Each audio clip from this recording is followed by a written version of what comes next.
સૌને મારા વંદન. જય શ્રી કૃષ્ણ, જય દ્વારકાધીશ. નમસ્તે. આજે હું આવ્યો છું ગૌશાળા ગાય માતાના આશીર્વાદ લેવા અને તેમની સેવા કરવા. આપણે ગાય માતાનો ધર્મ અને સંસ્કૃતિ અત્યંત મહત્ત્વપૂર્ણ છે. આપણે ગૌ માતા આપણે કેમ આવ્યા છે તે હું તમને સમજાવીશ. તો આજે હું માત્ર તેમને જોવા નહીં પરંતુ તેમનું સન્માન અને સેવા કરવા આવ્યો છું.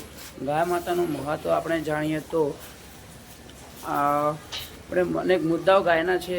આપણે જાણીએ આપણું ધાર્મિક મહત્ત્વ છે. ગાય માતા હિન્દુ ધર્મમાં પવિત્ર માતા ગણવામાં આવે છે. વેદોમાં અને ગાય માતા આશીર્વાદમાં સમૃદ્ધિ પ્રતીક કહેવામાં આવ્યું છે. પ્રકૃતિનું મહત્ત્વ. ગાયના દૂધ, ઘી, ગોબરથી આપણો ખોરાક, ખેતીઓમાં ઉપયોગી વસ્તુઓ મળે છે. ગોબર અને ગાયનું મૂત્ર ખેતી અને આયુર્વેદ પણ ઉપયોગી છે. ગાય માતાની સેવા કરીને આપણે ધૈર્ય, દયા અને પ્રેમનું વિકસન કરીએ છીએ. તેમના કથન ઉદાહરણ તરીકે જોઈએ તો એક ગામમાં એક ગરીબ ખેડૂત પાસે માત્ર એક ગાય હતી. તે ગાયની સેવા અને દૂધની તેનો પરિવાર ખુશહાલ બન્યો. આ રીતે ગાય માતા હંમેશા માનવીને જીવનના સુખ અને સમૃદ્ધિ લાવે છે. સેવા અને આદર આપણે તો ગાય માતાની કરવી જ જોઈએ. સેવા વિશે બોલો તો ગાય માતાની સેવા આપણને માટે ધાર્મિક અને સામાજિક ફરજ છે.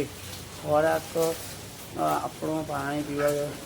કેમ છો ભાઈ? જય ગૌ માતા. જય ગૌ માતા. આપણે યોગ અને વર્તનને સમજાવીએ તો ગાય માતા સામે હંમેશા શાંતિ અને વિનમ્રતા રાખવી જોઈએ. શીશ કે કરવી, દોડવું અથવા ગાય માતાને ડરાવવું તો બિલકુલ ના જોઈએ. ભક્તિનો મંત્ર ગાય છે.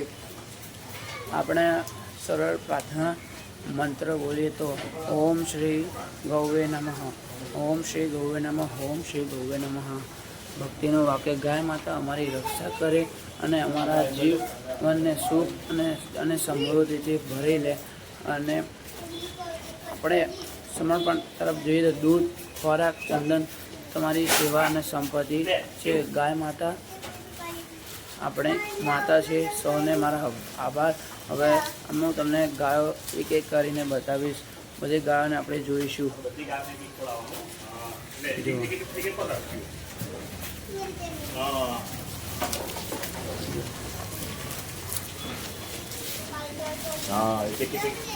જો અહીંયા ગાયોની સેવા લોકો કરવા આવી રહ્યા છે. ગાયની સેવા લોકોને કરવી ખૂબ જ ગમે છે. પણ અત્યારે આપણે ગૌશાળામાં ગાયોને આપણે જોઈશું. ગૌ માતાને આપણે જોઈશું.